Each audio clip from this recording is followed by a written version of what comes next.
నవ్యాంధ్ర కళల రాజధాని అమరావతి పునఃప్రారంభోత్సవం కోసం సర్వం సిద్ధమైంది. మే 2వ తేదీన అమరావతి నిర్మాణ పనులను పునఃప్రారంభించనున్నారు. ప్రధాని నరేంద్ర మోదీ చేతుల మీదుగా అమరావతి పునఃప్రారంభోత్సవం జరగనుంది. అమరావతి పునర్నిర్మాణ కార్యక్రమం రాష్ట్రమంతటా ఆనందాన్ని నింపుతోంది. రాష్ట్రంలోని పలువురు కళాకారులు తమకు తోచిన రీతిలో వారి ఆనందాన్ని అందరికీ పంచుతున్నారు.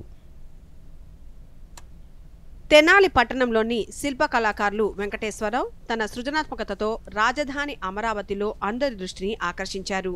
నట్లు, బోర్డులు వంటి ఇనుప పదార్థాలతో భారతదేశ 140 కోట్ల ప్రతినిధి ప్రధానమంత్రి Narendra Modi make in India స్ఫూర్తిని చాటుతూ సింహం, అమరావతి అనగానే మనకు గుర్తుకు వచ్చే గౌతమ బుద్ధుని గుర్తు చేస్తూ రూపొందించిన గౌతమ బుద్ధుని ప్రతిమ, తెలుగుదేశం పార్టీ వ్యవస్థాపకులు నందమూరి తారక రామారావు పార్టీ గుర్తైన సైకిళ్లను తయారు చేశారు. అమరావతి పునర్నిర్మాణ ఫలకంపై ప్రధానమంత్రి నరేంద్ర మోదీ, ముఖ్యమంత్రి చంద్రబాబు నాయుడు పేర్లను రూపొందించి రాజధాని ప్రాంతంలో ఏర్పాటు చేయడం అందరి దృష్టిని ఆకట్టుకుంటోంది.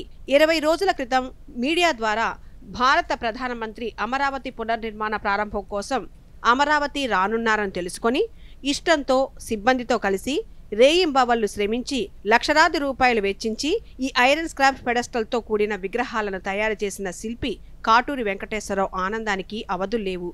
ఈ కళాఖండాన్ని అమరావతి పునర్నిర్మాణ వేదిక సభా ప్రాంగణంలో ప్రదర్శించనున్నారు. 20 రోజుల నుంచి మా వర్కర్స్ 20 మంది రేయింబవళ్లు శ్రమించి అమరావతి నిర్మాణం అనే ఒక పెడస్టల్ని తయారు చేసాం. ఐరన్ స్క్రాప్ తోటి, వేస్ట్ మెటీరియల్ తోటి. తర్వాత నగర నిర్మాత నారా చంద్రబాబు నాయుడు గారిని వచ్చే విధంగా అది ఒక 100 సంవత్సరాలు చెక్కు చెదరని విధంగా హార్డ్ మెటీరియల్, మెషినరీ మెటీరియల్ తోటి వాటిని తయారు చేయడం జరిగింది. ఈ ప్రాంతంలో ఇలాంటి కళాకారులు ఉన్నారని ఆయన దృష్టికి వెళ్తుందని అనుకుంటున్నాం. దీన్ని పెట్టాలనుకున్న తర్వాత మా పార్టీకి మేము తయారు చేసాం. ప్రపంచానికి తమ కళను, కళాకారుల ప్రతిభను తెలియజేయాలనుకున్న ఈ శిల్పి చూపిన చొరవ అందరిలో ఉత్తేజాన్ని నింపుతోంది. ఆయన కళా ప్రతిభ అందరి మన్ననలను అందుకుంటోంది.